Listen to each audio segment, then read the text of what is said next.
नमस्कार, कानून की बात में आपका स्वागत है। मैं हूं आशीष भार्गव और मुद्दा हिजाब बैन को लेकर था, जो कर्नाटक हाई कोर्ट ने 10 दिन तक लगातार सुना था। पूरे देश में उसकी चर्चा हो रही थी और अब एक हाई कोर्ट का फैसला आ गया है और सीधे सीधे कर्नाटक हाई कोर्ट की जो फुल बेंच है, यानी 3 जजेस की जो बेंच है, उसने कहा है कि हिजाब पहनना जो है वो इस्लाम धर्म का अनिवार्य हिस्सा नहीं है और ऐसे में हिजाब जो बैन जो सरकारी आदेश में लगाया गया था कर्नाटक की सरकार के द्वारा, वो बरकरार रखा गया है। साथ ही साथ ये भी कहा गया है कि यूनिफॉर्म यानी जो वर्दी निर्धारित की जाती है वो मौलिक अधिकारों का वाजिब जो पाबंदी है उसके तहत आती है। ये हाई कोर्ट ने अपने फैसले में कहा है। 129 पेज का ये फैसला कर्नाटक हाई कोर्ट ने जारी किया है और निश्चित तौर पर सुप्रीम कोर्ट में इसकी अपील भी होगी और सुप्रीम कोर्ट इसे सुनवाई भी करेगा, क्योंकि यहाँ पर मुद्दा सीधे सीधे संवैधानिक है। हालांकि सुप्रीम कोर्ट ने शुरुआत में कहा था कि वो चाहता है कि पहले हाई कोर्ट इस मुद्दे को पर फैसला दे, उसके बाद इसकी सुनवाई करे और उचित वक्त आने पर सुप्रीम कोर्ट इसकी सुनवाई करेगा। तो निश्चित तौर पर अब उचित वक्त ये आ चुका है और यहाँ पर एक बात ये बहुत ज़रूरी है बताने कि किस तरीके से हाई कोर्ट ने अपने फैसले में ये आधार बनाया है, ये बताने की कोशिश की है कि उसका फैसला सही है और कॉलेज, स्कूलों में, इंस्टीट्यूशंस में, संस्थानों में इस तरीके से यूनिफॉर्म प्रिस्क्राइब की जा सकती है, यूनिफॉर्म तय की जा सकती है और ऐसी जगह पर कोई हिजाब या कोई भगवा पटका इस तरह की कोई चीज़ पहनने की इजाज़त नहीं दी जा सकती। मौलिक अधिकारों में ये वाजिब प्रतिबंध यहाँ पर ये है, ये हाई कोर्ट ने कहा है। और हाई कोर्ट ने बहुत सारी किताबों का उदाहरण दिया है।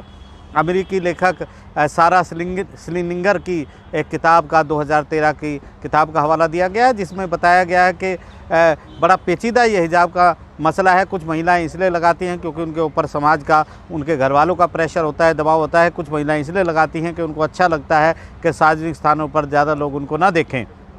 लेकिन इसके पीछे क्या इतिहास है, ये एक पेचीदा बात है कि आखिर हिजाब क्यों है इस्लाम धर्म में, ये किताब में कहा गया है। लेकिन इससे भी बड़ी बात डॉक्टर भीमराव अंबेडकर की किताब का हवाला दिया गया है, 1945 में जो आई थी और उसका टाइटल जो था वो पार्टीशन या part of India, partition of India करके उसका टाइटल था, जिसमें पाकिस्तान और पार्टीशन ऑफ इंडिया ये टाइटल था, जिसमें एक पैरा रखा गया है, बताया गया है कि किस तरीके से मुस्लिम समुदाय में ने हिंदू समुदाय से भी की भी बुराइयों को लिया है और उससे ज़्यादा कई बुराइयों के लिए लिया है। पर्दे की बात की है, किस तरह पर्दानशी महिलाएं आपको भारत में दिखाई देंगी गलियों में आते जाते। और कहा गया है कि कुछ ये जो महिलाएं हैं, ये इनकी पर्दे में रहते रहते इनकी मानसिकता जो है गुलामों जैसी हो जाती है। वो दूर दराज की बात, बाहरी बात नहीं सोच पाती, घरेलू पचड़ों में वो पड़ी रहती हैं और अपने आप में सिमट के रह जाती हैं। ये तमाम बातें डॉक्टर भीमराव अंबेडकर ने अपनी किताबों में कही थी। और इसके बाद बहुत सारी चीज़ें बताई गई हैं, कुरान हदीस से लेकर बहुत सारे जो मुस्लिम स्कॉलर हैं उनकी सामग्री, उनके साहित्य को पढ़ा गया है। और हाई कोर्ट ने कहा है कि ये सब पढ़ने के बाद ये साफ़ है कि कुरान भी कहीं ये नहीं कहता है कि हिजाब जो है वो मुस्लिम धर्म का अनिवार्य हिस्सा है।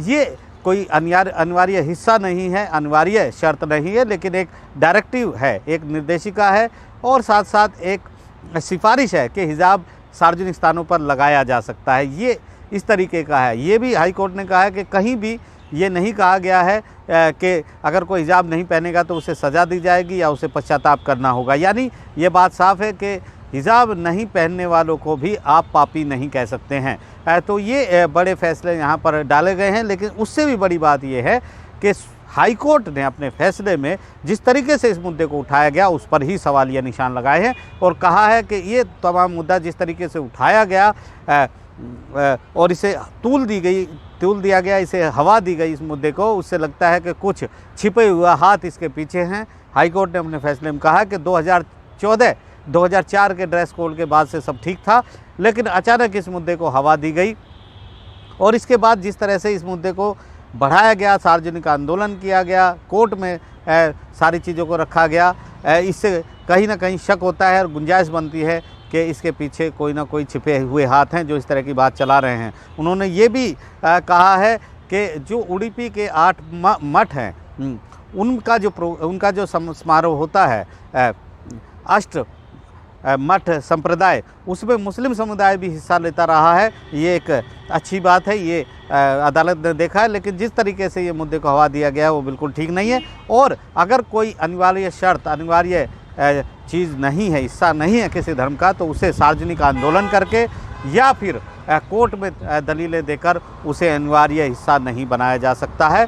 सील कवर में पुलिस की रिपोर्ट देखने पर भी हाई कोर्ट ने कहा है कि उन्होंने रिपोर्ट देखी है, हालांकि सील कवर में वापस रिपोर्ट रख के वापस दे दी है। लेकिन उम्मीद उनको ये है कि जो पुलिस जांच कर रही है इस पूरे मामले की, कि आखिरकार ये इसके पीछे साजिश क्या है जो इस तरीके से इस मामले को उठाया गया, उसकी जल्द से जल्द जांच पूरी हो और जो आरोपी हैं, जो दोषी हैं, उनको तुरंत बुक किया जाए, उनके खिलाफ कार्रवाई जल्द से जल्द हो, ऐसी उम्मीद हाईकोर्ट ने जताई है। लेकिन हाईकोर्ट ने कहा है कि वो कोई टिप्पणी इस केस पर नहीं कर रहा है ताकि पुलिस की जो जांच है वो किसी तरह प्रभावित ना हो। तो यहाँ पर एक बड़ा झटका है उन छात्रों के लिए जो यहाँ पर पहुँचे थे हाईकोर्ट, और कहा था कि हिजाब लगाने की इजाज़त उनको दी जाए, क्योंकि वो धार्मिक स्वतंत्रता, निष्ठा के अधिकार के अंतर्गत आता है। सरकार इसके विरोध कर रही थी। अदालत ने भी कहीं ना कहीं कहा था कि कुछ मुद्दे ऐसे हैं जिन पर जो, क्योंकि मौलिक अधिकार भी संपूर्ण संविधान ने नहीं बनाए हैं, उनके ऊपर एक पाबंदी है कुछ चीज़ों पर, पब्लिक ऑर्डर, सार्वजनिक आदेश और कुछ अन्य चीज़ों को लेकर। तो ऐसे में इसे किस तरीके से लागू किया जाए। और अब हाई कोर्ट ने कहा है, चाहे वॉर रूम हो, यानी युद्ध के लिए जो वॉर रूम बनाए जाते हैं वो हो, या फिर डिफेंस की कई रक्षा शिविर लगे हों, या फिर स्कूल कॉलेज हों, या फिर अदालत हों, ऐसी जगहों पर आपकी निजता, व्यक्तिगत जो स्वतंत्रता है, आज़ादी है, पसंद है, उसको लागू नहीं किया जा सकता और वहाँ पर उसकी कटौती की जा सकती है। क्योंकि यहाँ पर मुद्दा जो है वो एक लक्ष्य का है, एक उद्देश्य का है और साथ ही साथ एक ड्यूटी का है। तो ये तमाम चीज़ें हाई कोर्ट ने कही हैं। निश्चित तौर पर हाई कोर्ट का एक ये फैसला काफ़ी बड़े पर्सपेक्टिव में आया है, लेकिन इसकी जांच और इसको सही करने की जिम्मेदारी देश की सबसे बड़ी अदालत सुप्रीम कोर्ट की है, जो संवैधानिक मुद्दों के लिए सबसे बड़ी कोर्ट है। और संवैधानिक मुद्दे तय करने का काम सिर्फ और सिर्फ देश की सबसे बड़ी अदालत सुप्रीम कोर्ट का है। तो ये मुद्दा अब सुप्रीम कोर्ट में ही तय होगा कि आखिरकार हिजाब जो है वो क्या अनिवार्य हिस्सा है या नहीं है, क्या हिजाब पहनने की इजाज़त स्कूल, कॉलेजों में, संस्थानों में दी जा सकती है, क्या सरकारें इस तरह हिजाब या कोई भी धार्मिक वस्त्र पहनने की पाबंदी वाले आदेश जारी कर सकती है। तो एक बड़ी जो कानूनी लड़ाई और एक बड़ी धार्मिक लड़ाई का इंतज़ार सुप्रीम कोर्ट में रहेगा। नई दिल्ली से आशीष भार्गव, NDTV इंडिया।